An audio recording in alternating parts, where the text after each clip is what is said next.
Breathing in diesel exhaust fumes is like walking into a fire without a mask. Over time, those toxins lead to cancer. Protect yourself with Magnegrip, the easiest, most reliable exhaust removal system that features a true 100% seal to eliminate diesel exhaust fumes.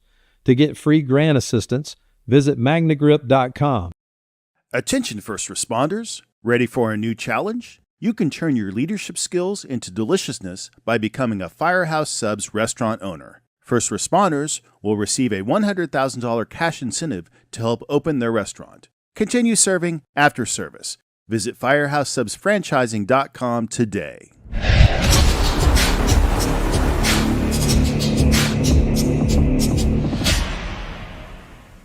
Hey, welcome to Fireground Strategies and Other Stuff from the Street on Fire Engineering Talk Radio, the October edition. We're at the end of the year already. I can't even believe that. It's kind of crazy. But before we get started, I want to say we're doing a show a little bit different. We always bring people high up in fire department organizations, instructors, authors, fire chiefs, etc. Today, we're going to start something new. We have a brand new firefighter, and we're going to talk to him about what he expects, what he's seen so far, and how much he loves or hates the job. We don't know. We haven't talked to him yet. But before we get into that, we've had some disastrous weather like I've never seen before in this country. The southeastern part of the United States has gotten hammered. We lost 4 firefighters who were performing rescue work, responding to calls, trees falling on them. It's been rough. That's 4 firefighters. We lost a couple linemen also, the people who were restoring the power to the area. It's pretty difficult. And the whole country is chipping in to get this done. We have USAR teams from all over the country, everywhere from California to New York. It's absolutely amazing, this effort. There are people who are bringing equipment in. They're flying food to people. They're using drones to bring baby formula to people who can't get to in the Asheville area, up in the hills of western North Carolina. Crazy stuff. Linemen, also, they're coming. Electric companies and divisions are coming from all over the country to get things back together. The National Guard. The effort is incredible, but the need is absolutely incredible. Sid Newby, who's a firefighter for a long time. I think he's retired now. He may not be, but he has a farm. He has 40 acres. He offered it to anybody who's coming down, USAR teams, electric companies, people bringing food in. He's got 40 acres. He's set up for they can come. They can bring helicopters. They can bring trucks, etc. So thank you, Sid. If you're watching, you're probably not watching the show because you're so busy down there. But people are chipping in from all over, and the fire service response is absolutely incredible. Well, and now you also have them ramping up down in Florida. I know. Because that's, looks like there's a potential for a monster storm of epic proportions, and it's, and FEMA is, I'm not going to talk about money or anything, because that's another argument with 8 billion people in that. But the resources are stretched so thin between the wildfires in Arizona. There's something going on down in Texas. I was just reading about it. North Carolina and that whole area, and now Florida. My cousin lives in Asheville, and her dad, and they're without water now and electric for like 12 days. They're getting, the communities are banding together. She said, I never seen anything like it. But they're in sort of dire straits. We just sent a whole bunch of stuff down to them yesterday. We're hoping it gets down to them, but they're staying strong. Because that's all they have, it's all they can do, amazing, right? Oh, it's crazy. You know what? We get the blizzards up here where I live, the nor'easters, and it gets crazy. We're always prepared for 3-4 days, like we're shut down. We're without power. I think the longest I was without power after a storm was 7. I say 10 days. My wife says 7. So we'll split the difference. You know how that works. But anyway, I was cooking pizza on my fire pit, but I have a generator so I can run my well. I can run my furnace if necessary.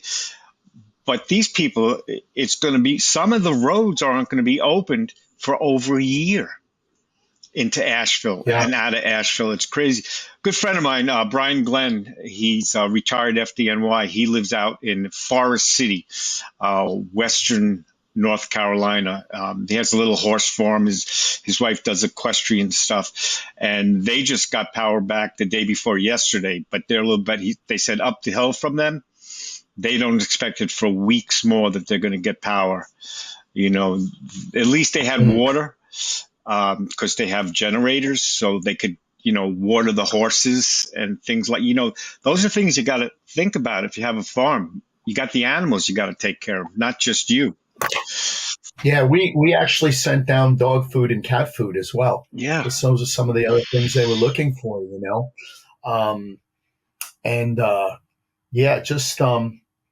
just kind of crazy. It leaves you like, wow, like the wet. You can't, when the weather hits, man. I mean, we were without power for Sandy about a week, I guess. Yep.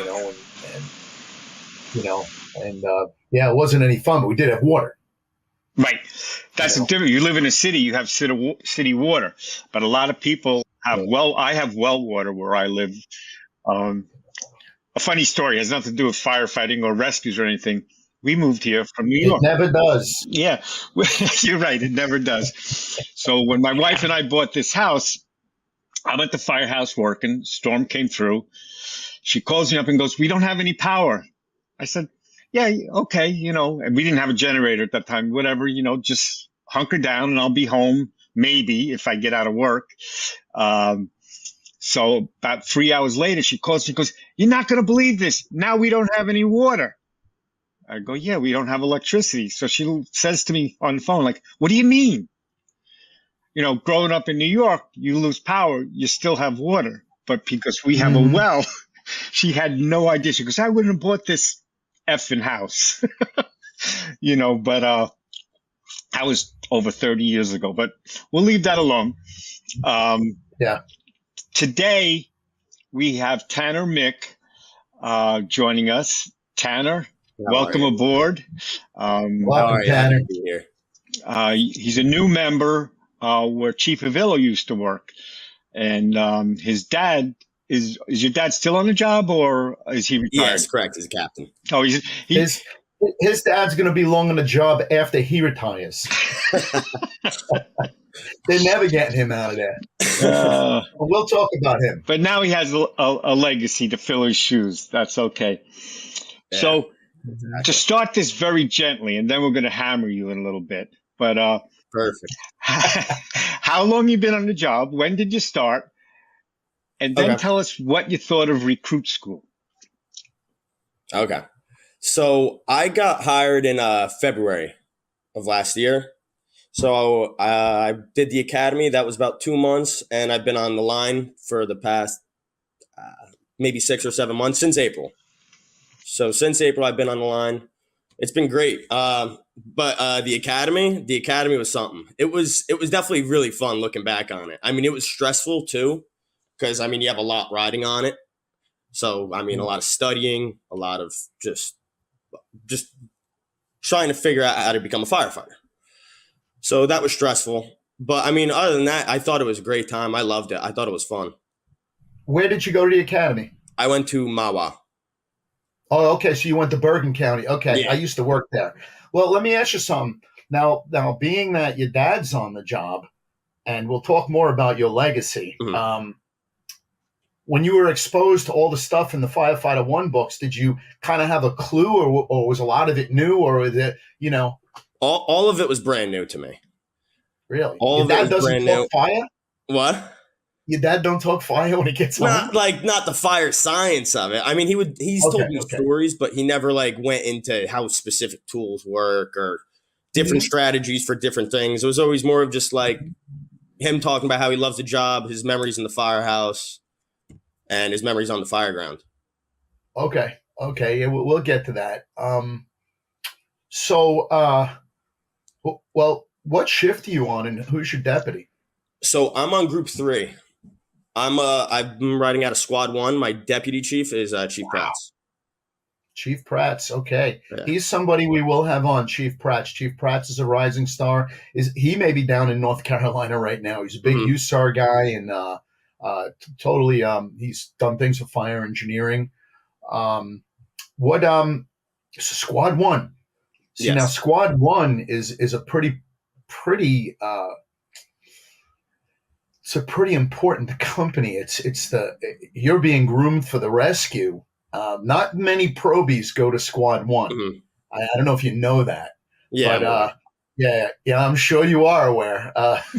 Squad 1 is like it's like the super engine company of the department, and it's got all other. It also sort of backs up with the rescue, and they're in the same house as the rescue, and it's that's pretty cool. So, how long was the fire academy? And well, so again, Tanner Miick, you did say that, right, Duff? Yes, sir.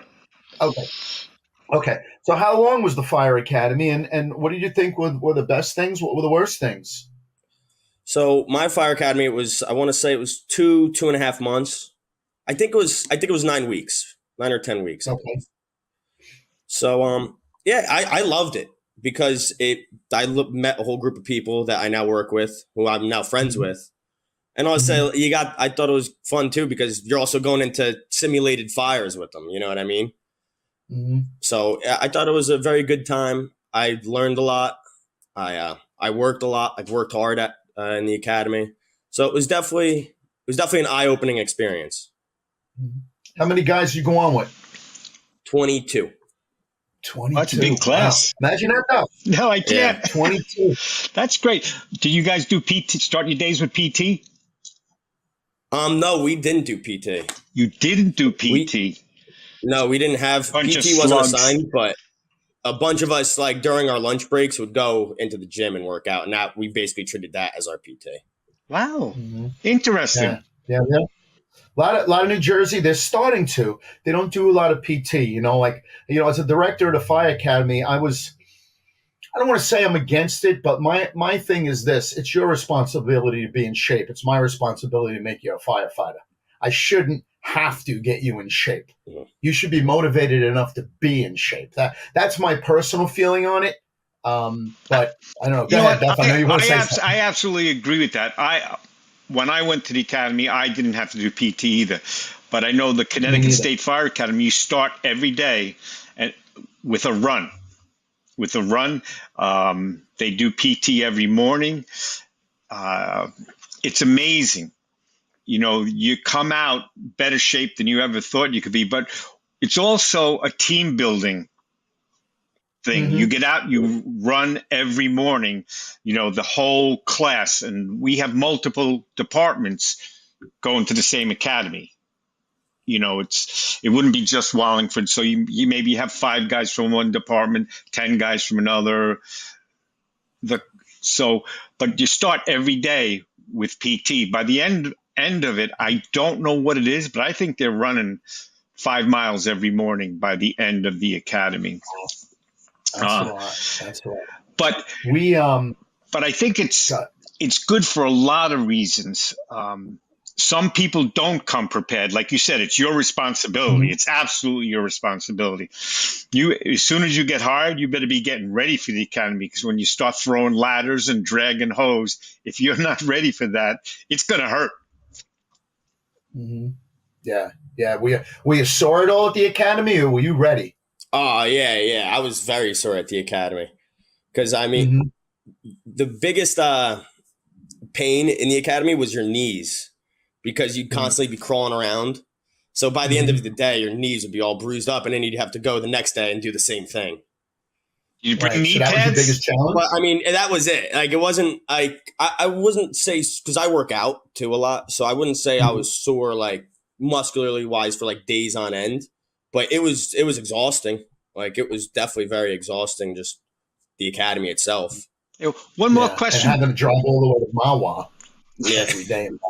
Mawa's about, with the traffic, sometimes an hour and a half out of North Hudson. Yeah, Wow. it was far, and it was a pain in the ass leaving the academy and then having to drive back, like 4 o'clock, Yeah. 5 o'clock rush hour. Yeah, I bet. Mhm. Now, do you guys go home every night? No, we do 24 hours. Well, are you talking about in the academy? No. When in the academy? Oh yeah. It would go till 5 o'clock. Yeah. Well, This isn't PJ Norwood babysitting school. Yeah, in Connecticut, Monday through Friday, you bunk at the academy, and as you get towards the end of the academy, they do night runs. They set the tones out, and there are people assigned to be on duty, and they go and they'll go to a fire at night in the buildings, in the towers, etc.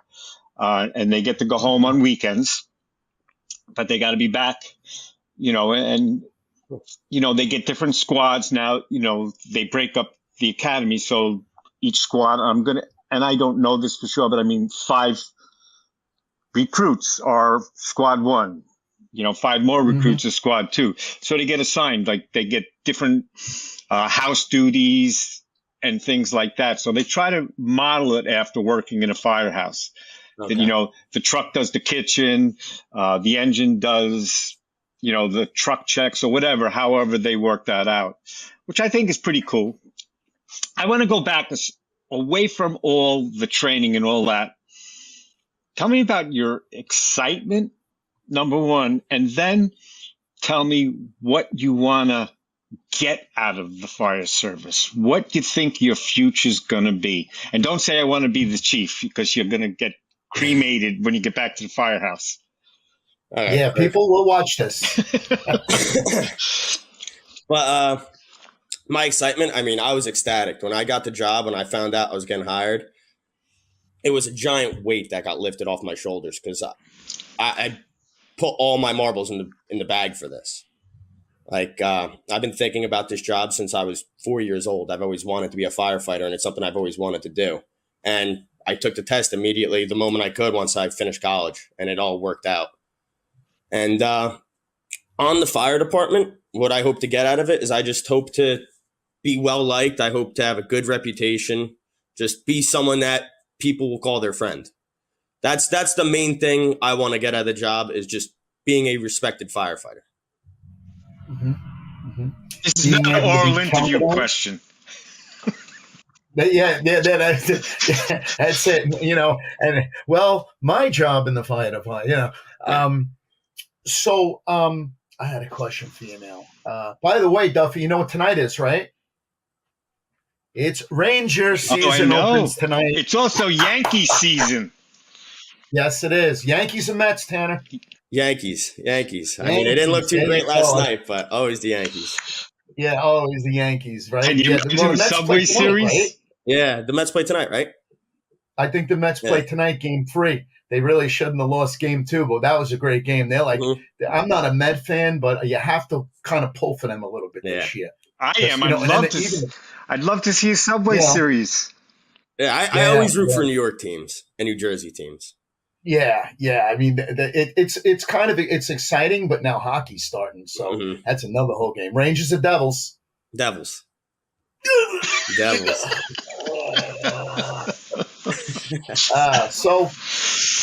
All right. So let's talk about your legacy, right? Mm-hmm. Let's talk about your legacy. You're third generation or fourth generation? Third generation. Third generation. Yeah. So let's talk about your grandfather first, right? Now, what was your grandfather's name? Was he Billy? William Miick. He was Billy. All right. So your grandfather went to high school with my parents. Really? Yep. In Union City at St. Michael's High School. Small world. So, yeah. Oh, absolutely. So let's talk about what you know about your grandfather working in the fire department. Where did he work? How long? I mean, if you know these things, let's talk about it. Yeah, I mean, I don't know too much about my grandfather in the fire department. I know he was a chief. He, I believe he did 25 years, and this was before North Hudson regionalized. This was when it was still Union City. Mm-hmm. And, I mean, he retired before I was born, so I didn't get to really experience him when he was on the fire department. I just hear stories.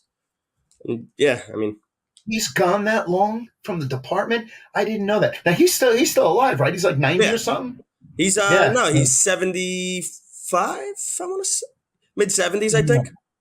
Really? Yeah. Then maybe he wasn't the one that went to school with my parents, because my mom is 87. Where'd your parents go to high school? St. Michael's High School in Union City. Oh. It's not there anymore. It was right where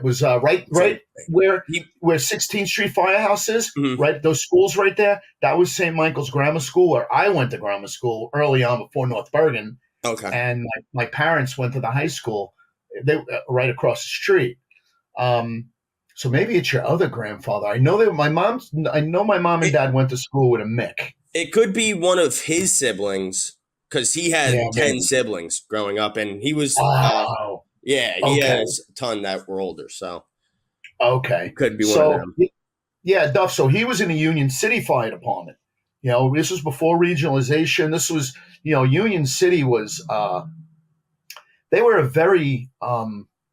They got a lot of work. Yeah, they still do. They had line of duty deaths, but they were extremely progressive. I remember I used to live up the block at 411 16th Street, and the Firehouse on 16th Street. It's a double house, and Battalion 1 runs out of it. It's still there. I think it was built in like 1916 or something, 1924. And I was even a little kid. I was a buff, and I remember one day sitting on the porch, and the tiller pulls out. And then this thing pulls in, and I'm looking at it and going, what in the world is that thing? It was the first snorkel in 1965. I was 4 years old, but I still remember seeing that snorkel pull up. It was open cab. It was a FDW. No, it was a Seagrave. It was a Seagrave snorkel, and they had 2 of them. Nobody had that stuff at that time. They were a very progressive department. Was it a High Ranger? Because a lot of in the early 60s and 70s, the snorkel part, the aerial part, was built by a company called High Ranger, I believe. And then they it was Simon. Simon, okay.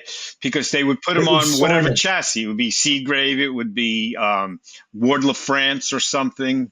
And it would be... It was Simon. Wow. Do you know what a snorkel is, Tanner? No, I do not.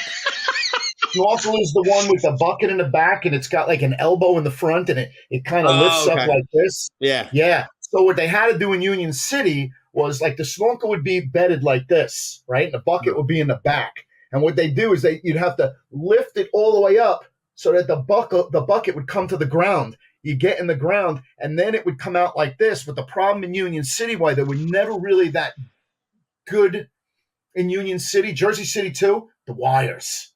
Because when the thing turned, the knuckle would be on the other side, and they had to always worry about the wires. There's wires all over Union City, Jersey City had, I think, 2 of them, in Union City had 2, and sometimes they get to the scene, and they couldn't even use them because of the wires in the area, But that elbow always got in the way. Sometimes people would hit buildings on the opposite side of the street when they're fighting a fire around once. It's very difficult. You had to be skilled to be an operator. And it was one joystick, if you remember. There wasn't like 3 levels like an aerial device today. It was one joystick. Yeah. I sat in it as a little kid, and I was in the bucket as a little kid, but not in the air. And but when I got on the job, they were gone. They didn't have them anymore, So, so now let's talk about Super Captain Sean Miick, your dad. Now, Sean Miick was I guess he got on the job a little bit after me, but he's still on the job, and he's a captain. And I have to say that if there was somebody that I would look at as a somebody to emulate as far as the passion for the job and the intensity on the job, it's Sean Miick. And I wanted him to come on, and we'll get him on one day, maybe when you're on a year, if you're nice to us. But tell us about your dad. Tell us about the things he told you, man. Oh, I mean, obviously my dad, he's a big legacy, or I'm a big legacy because of him.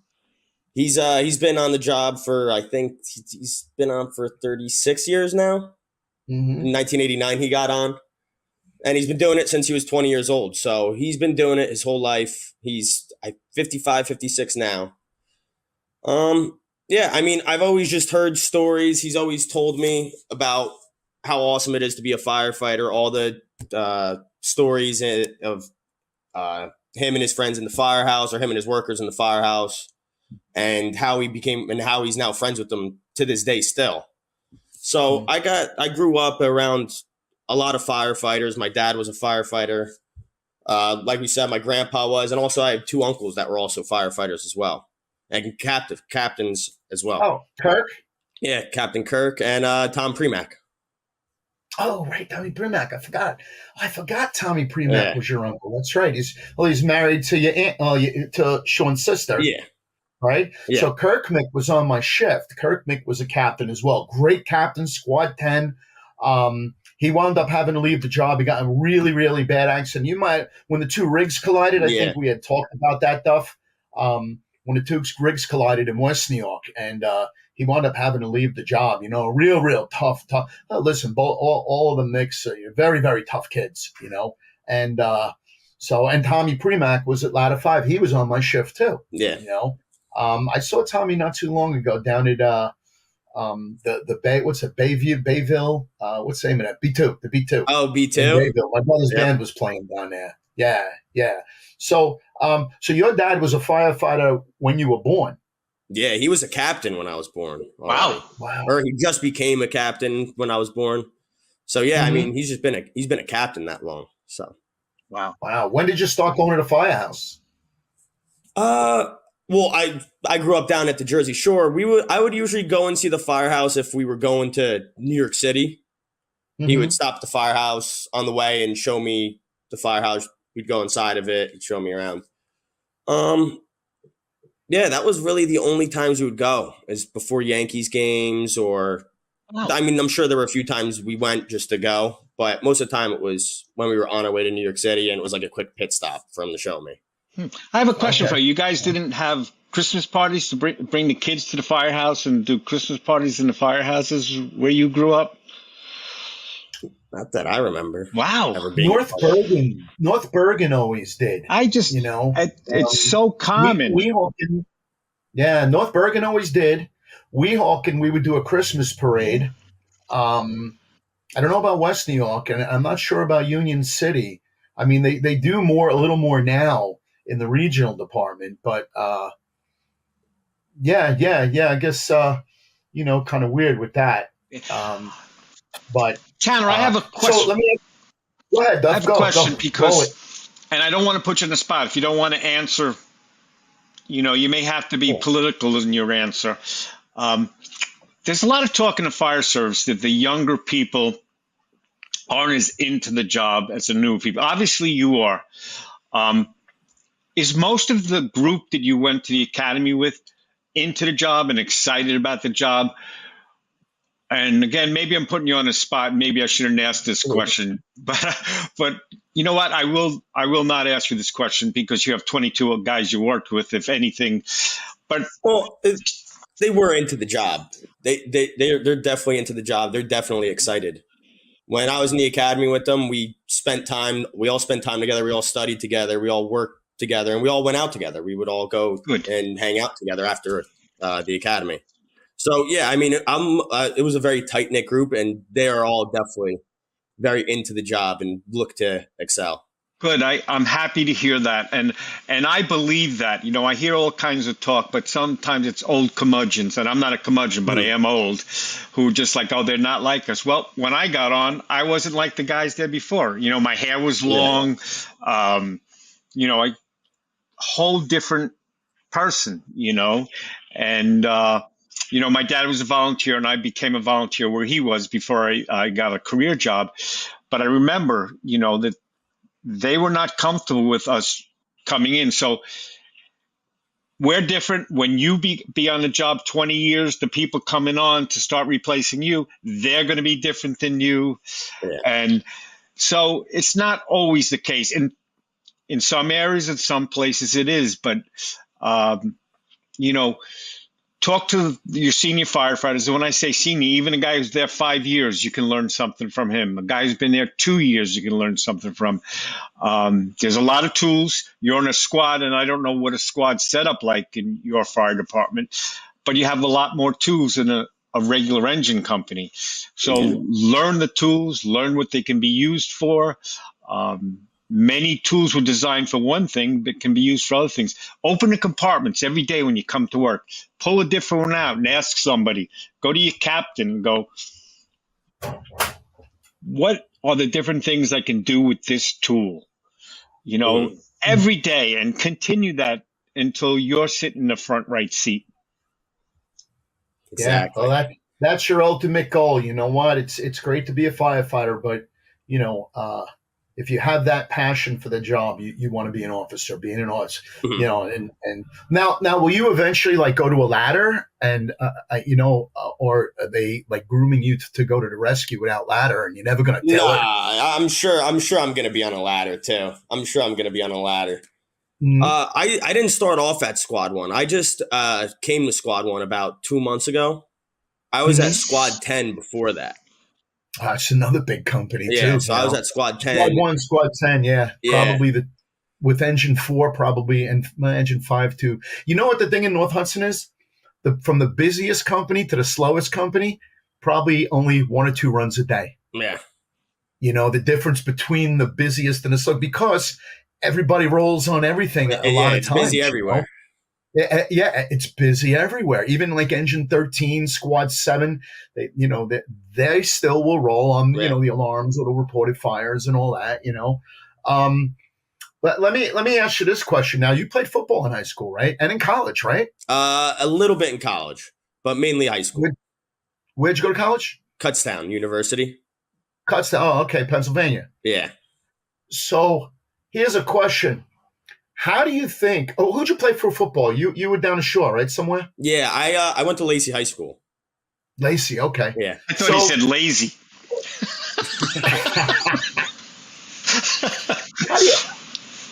Two questions. Number one, how do you think, or do you think that football prepared you for this job? And two, how do you parallel football with the fire department? Like, what do you see that's common? Like, well, I mean, just the teamwork aspect alone, that helped me. And that's a parallel on its own, is just a teamwork. You're getting together with a group of people and you're trying to fix a goal or trying to succeed. So I think that's probably the most parallel I could see between both, is just a teamwork and a lot of training. You're all working together. So, yeah, I'd say the teamwork. How do you think playing football prepared you for the fire department? How do I think it prepared me? Okay. See, he is doing an oral interview. Yeah. How did it prepare me? I would also say that, too, because it really did. It taught me how to be a teammate, how to come together and all work on one goal. And also just how to push my body to the limits. There you go. Good. Yeah, I always see, I coached for 10 years at North Bergen and I played for a really long time, you know, in college, high school, college, you know, flag football, semi-pro, all that. And I always look at it's funny that the people that didn't play football, I don't know. Sometimes I see a different mindset when it comes to the job, but that may just be my sort of football mind thinking about that, but I always thought that that being in that sport prepared me very well for what I was going to do in the fire department. Yeah, I thought anyway. So who's your captain? My captain is Captain Van Leuven right now. Oh, Tommy Van Leuven. Yeah, okay, who was the captain? What was that? Who was at Squad 10? At Squad 10, it was Captain Ellerbrock. Oh, wow. Okay, so you got some pretty seasoned captains there. Yeah. That's very good. That's very good. What area did you like better, the 3rd Battalion or the 2nd Battalion? This is putting you right on the spot. It's different. It's different. I would say the biggest difference that I've noticed from Squad 10 to Squad 1 was just from being in a single house to now being in a double house. So Tell us it's a about little bit that. more active in a double house. There's a lot more going on. It's a lot more hectic, but in a good way. Yeah. Well, you got fire control there too. Yeah, and we have fire control above us. Yeah, fire control above you. Okay. Yeah, because the 3rd Battalion is the way. I'm out. What's that? What's fire control? Dispatch. Oh, okay. Yeah, fire control is dispatch. Oh, okay. Sorry. So the 3rd Battalion, we used to always say, is the land of alarm activations. And all the fires happen in the 2nd Battalion and the 1st Battalion, usually sort of at the north end of the 1st and the south end of the 2nd, are like where all the fires are, because that's like all Union City and, but before you injured your leg, because you're on injury leave right now, or actually, you're on sick leave or injury leave? Sick leave, right? Sick, extended sick. What was your first tour like? What were your first couple of tours? Tell us about that. My first tour was actually a no-hitter. We didn't have any calls my first tour. On Squad 10? Yeah, Squad 10, my first day, there were no calls. Wow. So, I mean, I was all excited to show up to work. I was like, oh, I get to put on the gear. I get to go to calls, maybe a fire or something, you know what I mean? And then just went there and just didn't really do much the whole day. So, but other than that, like, that was just the first day. They've been good. I mean, I'm learning so much every single tour. So, then there's always going to be stuff to learn. Even when I'm 20 years down the line, still in the fire department, I'm still going to be learning every day. So, yeah, I mean, my experience has been great. I love it. Even when you're going to alarm activations, you're still getting that opportunity to work with other firefighters, be around them, and also maybe learn something from other firefighters and other firehouses. Cool. How'd you sleep in the beginning? Awful. Awful. What about your first alarm in the middle of the night? How'd that feel? Like if you were sleeping and all of a sudden I was running down the I was already down the stairs before my captain even got out to bed. There were times that I got to the scene and didn't remember how I got there. Yeah. That's scary, right? Yeah, that is scary. I have a question. Have you caught a job yet? I've had 3 small jobs. I've had 3 fires, nothing, 4, there was a brush fire, but I've had 3 fires, nothing crazy that got out of control. Any we first put them in? out. Yeah, I won about a month ago, right on Bergen Line in Union City. We put out a fire. We were first to. Cool. For it. It was it was in a restaurant, and it was fire just running up the wall, and we just stretched in and put it out. Nice. How does that feel? Felt good. That was at 4 a.m. That was a wake up call because I was still a little sleepy. So once I saw the fire, it really just boosted my adrenaline. I'm sure. Were you guys first on the scene? Yeah, we were first on the scene. It went in as just an alarm activation. So we didn't know it was a fire until we got there. So yeah, it was definitely it definitely gets your adrenaline going. Expect it on every dispatch. Expect fire every time. Automatic alarm. That's what I learned after that. Always expect fire. Always expect victims. Yep. Yeah. I have have you been on the response when you weren't the first company on the scene and you hear them say "work and fire"? Yes. How's that feel? Same thing. Adrenaline rush. Excited. Well, you don't know if you're necessarily scared or excited, or if it's just both. You know what I mean? Because it's not. I don't want to say scared, but nervous. You know what I mean? You get excited. So yeah, that's definitely something. It might be. It's a little bit of both. It's that and you have to learn to calm yourself down a little bit. It's you can't get emotional. You have to learn to and what did you find either at the academy or in your training in North Hudson? What have you found to be the biggest challenge as far as training or operating? What have you found to be the biggest challenge in that? What has been the most difficult thing for you to start to grasp and catch up to? I'd probably say our driver training is the most tedious and what I think you have the best chance of like screwing up from hitting a car. So I would say the driver training, that's really something that I've been stressing out a little bit about, because some of the streets you're driving on, and if you're responding to a call, some of the streets you're driving on, you get a few inches on each side. That's all you get. So I'd probably say driving. Right. Do you have you driven to any alarms yet, or you're still on that sort of probationary driving period? Yeah, I'm on the probationary driving period. I haven't driven any alarms or anything. Okay. And so you have. So where are you in your qualifications? See, now North Hudson has some pretty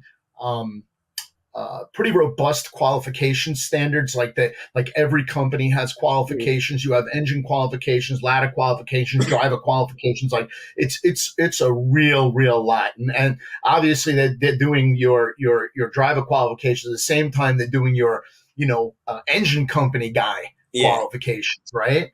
So tell us a little bit about that. What's your day look like when you get there?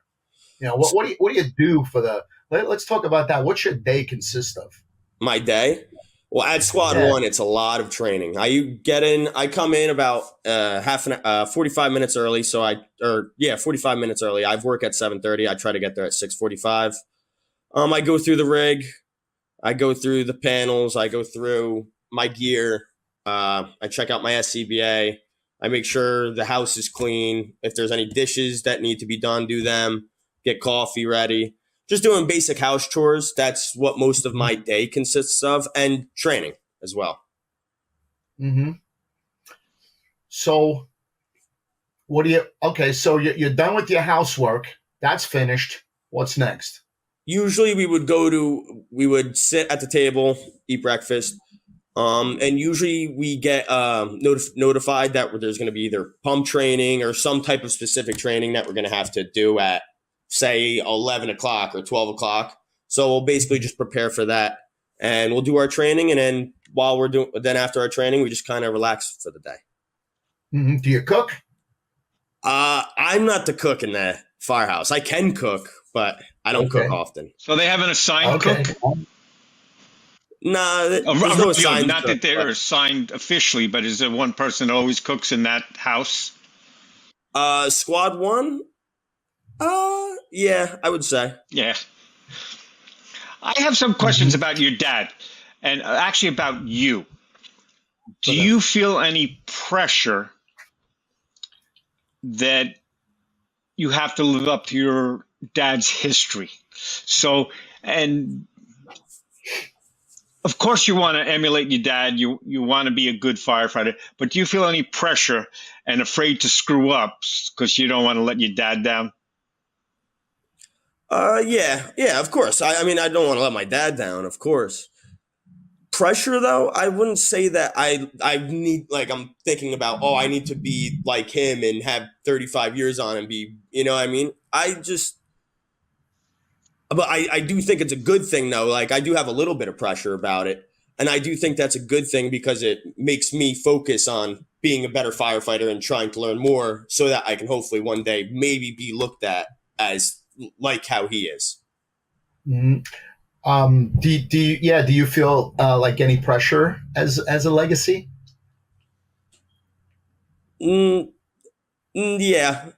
definitely. Yeah. Where's your dad now? He's in Engine 5? He's at Engine 5, yeah. He's in Engine 5, right. So he was at Squad 1 for a really long time.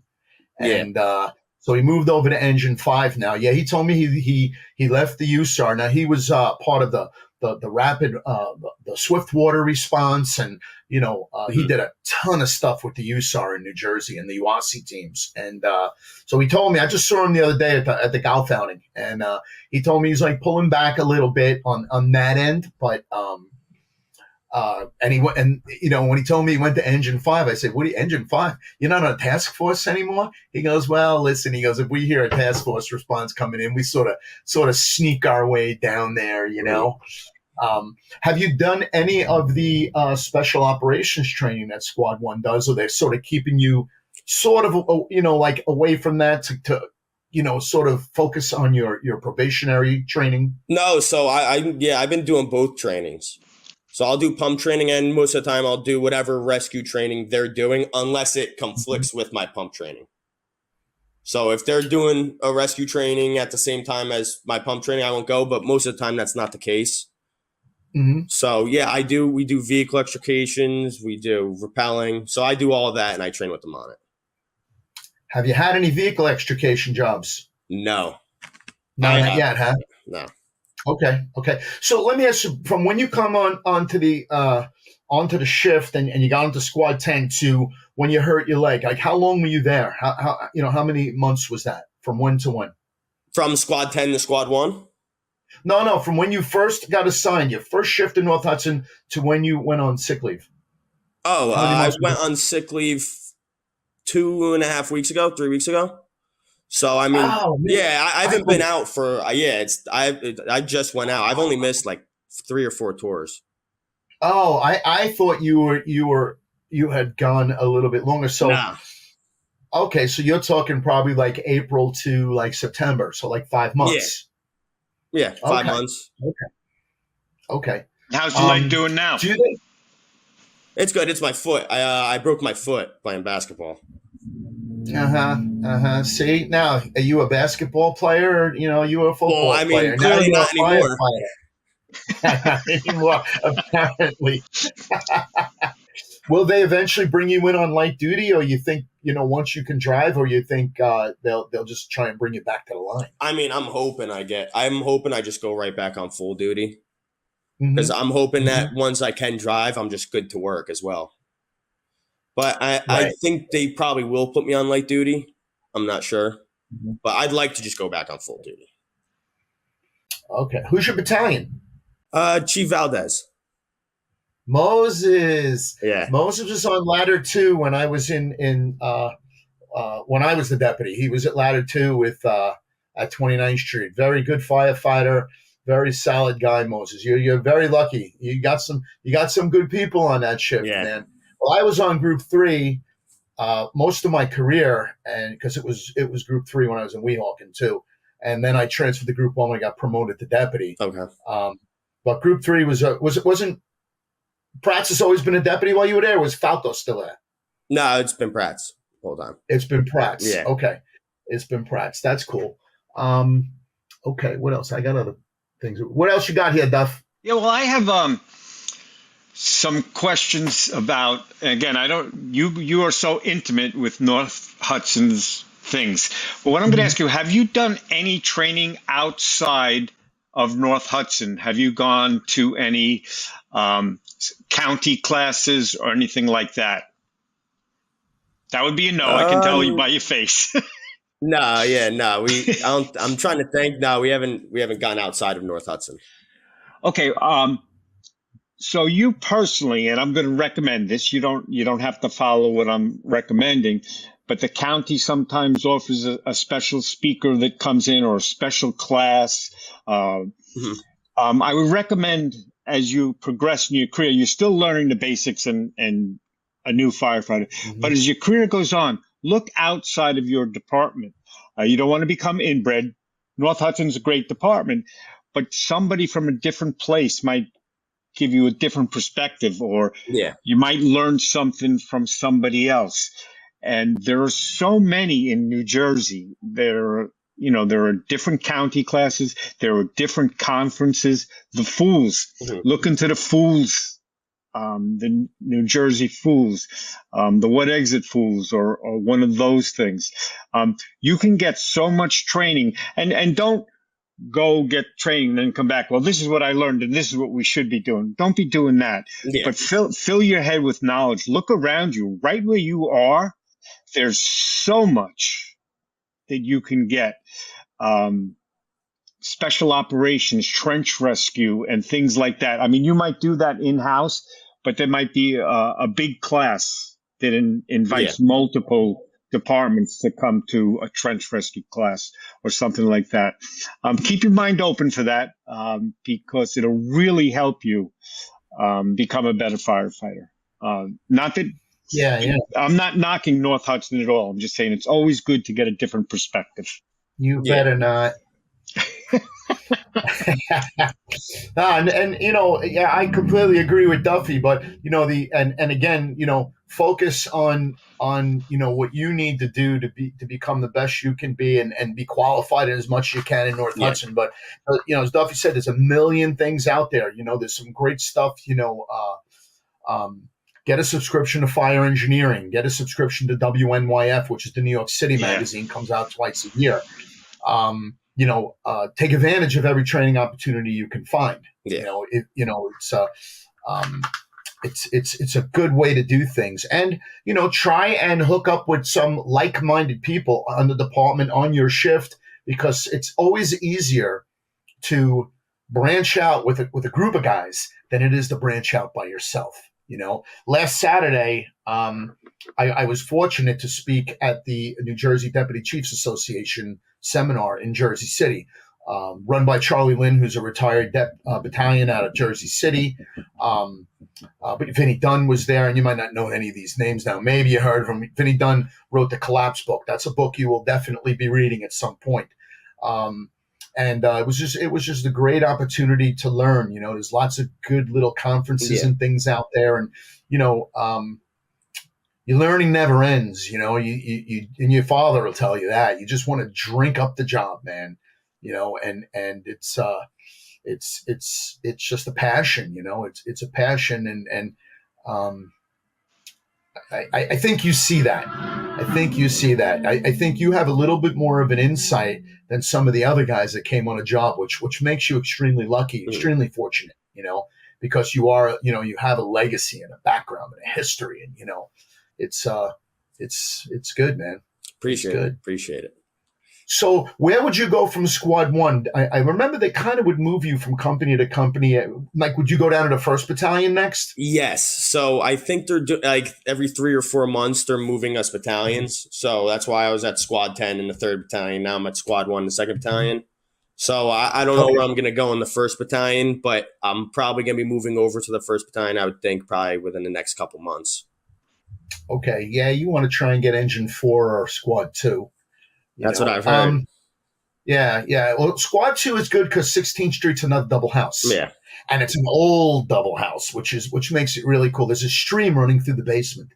Yeah, really? It's a stream, and it runs underneath it runs through the basement. It's like insane, But it's a really, really good firehouse. Engine 4 too. It's an old double house, but it used to have ladder 2 in it as well. But and it's where battalion the deputy rides out of.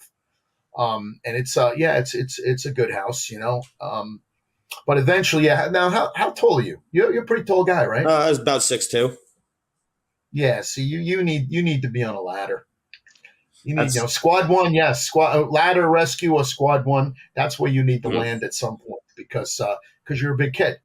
So we're getting to the end, and you guys are like, it's been like old home week. I didn't even have to be here for this, but I think it's great. I love hearing this, Chief Avillo's history and, your dad. I think it's a great conversation. But me personally, never met you till 5 minutes ago, and only through the video chat here. Welcome to the best job in the world. Don't ever forget it. You're going to have some shitty days. You're going to have days that aren't productive. You're going to have boring days. But you know what? You're going to have bad moments, as Frank Viscuso would say. It doesn't mean it's a bad day. But overall, the job is good. You're going to see stuff you never wanted to see in your life, but you're making a difference. And continue to make a difference. I hope you enjoy it as long as we have. It was the best thing I ever did, leaving corporate America and coming to the fire service. It's for me, it was the best decision I ever made. I was a lot older than you when I started, but it was very rewarding. Still a lot older. I'm a whole lot older than him. But at the end of the day, you're going to go home satisfied most days. And you're going to go to work excited most days. You get there 45 minutes early. You do that for a reason. Don't ever stop doing that. You get stuck in traffic or whatever, but aim to be there early. Have coffee with the off-going shift. it brings you into it and keeps you excited. And Yeah. I wish you all the best. I think you're going to do fine. You have a great personality for a firefighter. You have a great personality for a human being. I like that. So keep doing what you're doing. And thanks for Thank joining you. us today. Thank you. I appreciate it. Yeah, Thank you, guys. Listen, there's another. You don't ever have to grow up. Yeah. Yeah, look at your dad. Oh, your grandfather. You don't have to grow up. It's the greatest job in the world. But I'll leave you with some. I don't know if I'm sure you've heard of Chief Flood.